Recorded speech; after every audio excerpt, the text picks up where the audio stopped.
يعني وصلتنا ارقام قبل قليل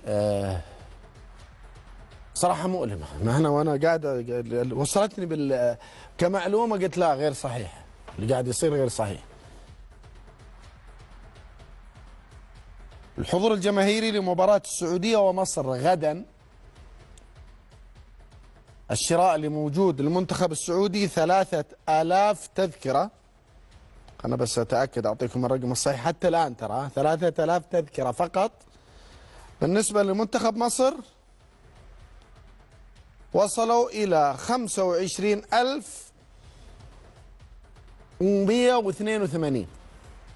المباراة مقامة في جدة وعلى أرضنا وبين جماهيرنا، ومباراة استعدادية لكأس العالم، والحديث الجمهور السعودي والجمهور بالتحديد اللي في جدة.